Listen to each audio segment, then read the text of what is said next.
In this video, we'll be going over IRS Notice CP11T.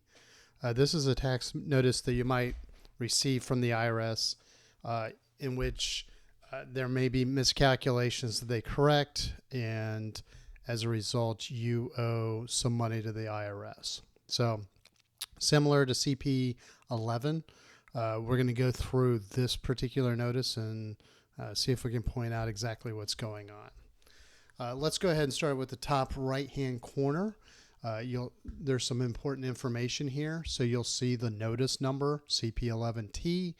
It's for the tax year 2018. The notice date is February 24th, 2019. So I always encourage people to pay very close attention to the notice date, because if there's a requested action item, if the IRS expects you to do something, there's usually a deadline or a due date that's tied to this notice date. So let's take a quick scan just to see if anything pops out at us.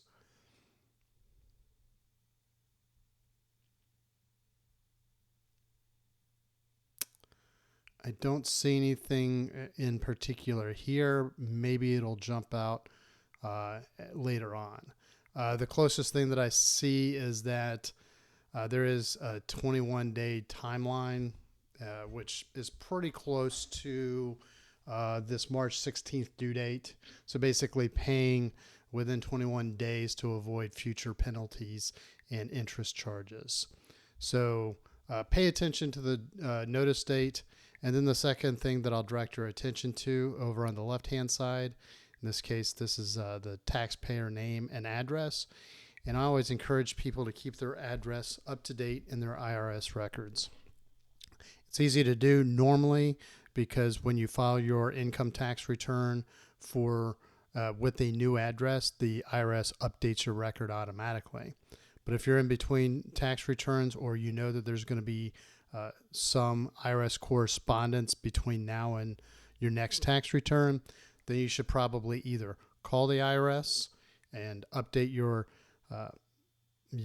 address through the phone, basically going through the phone tree until you reach someone, then validating your information and then changing your address over the phone. Or if you don't want to wait on hold, then you can file the change of address form with the Internal Revenue Service. For individual taxpayers, that's IRS Form 8822. For business owners, that's IRS Form 8822-B. And we'll put links in the show notes to the articles and videos that we create specifically about the forms and schedules that we mentioned here. So let's take a closer look at what's going on. So the amount due, it's big bold print, $360.73. And then the fine print basically says that the IRS found miscalculations on your Form 1040, specifically when it came to itemized deductions. So they updated the tax return and you owe some money.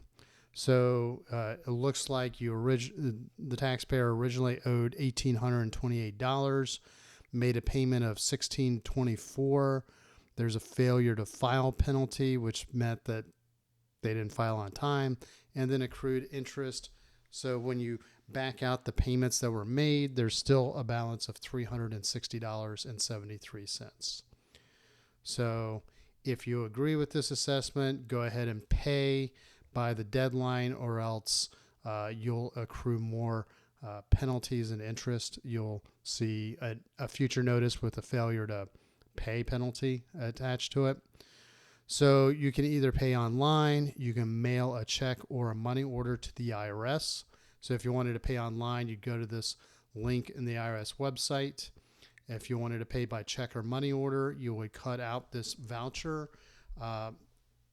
What I always recommend is that when you mail a voucher, if you do, don't mail it to the address on the letterhead. You'll see that that's an Atlanta, Georgia address. Mail it to the address where the voucher is addressed to, in which case this is the IRS office in Austin, Texas. So make sure that you make your check or money order payable to the United States Treasury. You're going to want to write your Social Security number, the tax year, and the form number on your payment, your check or money order. You would cut this out. Don't staple or use a paper clip. You would simply put them in the same envelope together, and then you would mail it to this address right here. You can also pay online. That's a lot simpler. You don't have to worry about checks getting stolen through the Postal Service. You can go to the IRS website. The payment portal is just as secure as what you would use if you had a bank account online. So there's some more options. You can call the IRS. There's a phone number that was attached to the top right corner. So you can call to go over your account and double check and make sure you understand how the IRS calculated your tax. So again, more information about payment options. If you can't pay in full, you can submit what's known as an offer in compromise. You can check your account balance. Again, just more information about what your options look like. So with something like $360, there's probably not much option to create an installment plan, but that might be an option for higher levels of tax liability. So this is the adjustment that the IRS made. Basically, they changed the amount claimed as itemized deductions because your deduction for state and local taxes is more than what you would be allowed based on your filing status. Of course, that information isn't reflected here. It looks like your calculation and the IRS calculation are the same. Ideally, you would basically kind of have a difference in this case, adjusted gross income on line 7 or the taxable income on line 10. But this mentions the itemized deductions that you took on Schedule A. So in that scenario, I would expect to see a little bit more of a difference in the calculation so that you can then review that with the IRS office or the IRS examiner. Payments and credits, there's a failure to file penalty that applied, and then you can actually request to have those penalties removed or abated. In most cases, the IRS will insist that you pay off your tax debt first, pay it in full, and then they'll give you a rebate once you've paid your tax liability. So in order to request that removal, you would submit IRS Form 843. There's a program called First Time Abate, which means if this is the first time you've ever had a tax issue where you've received a penalty, the IRS generally will pretty much give you carte blanche to get that removed. You can also demonstrate reasonable cause.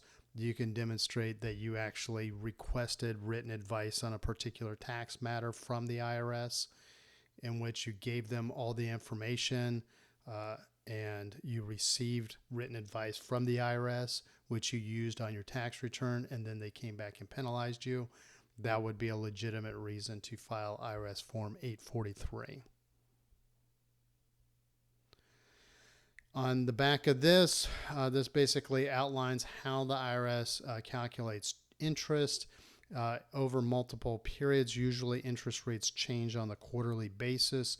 So this, I have seen notices where this is, significantly longer, over multiple years based on interest rates and, fluctuations. Additional charges, there's more information about what happens if you don't pay your balance in full. And then there's additional information on the IRS website that you can go to by selecting this link. And it'll give you some background information on a CP11 notice.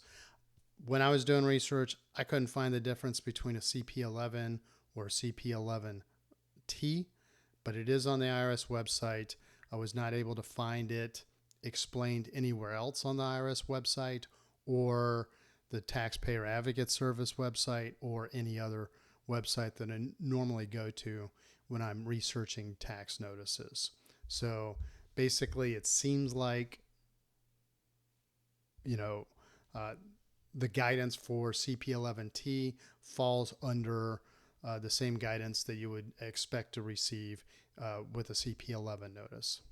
So that's going to do it for this video. So if you, like I mentioned, we'll put links in the show notes to the forms and schedules, the resources that we've created about those forms and schedules.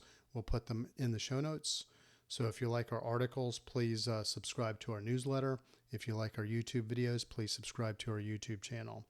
And if you have any questions or comments, or if there's another topic that you'd like to see in an upcoming video, please hit me up in the comments section. Thank you very much and have a great day.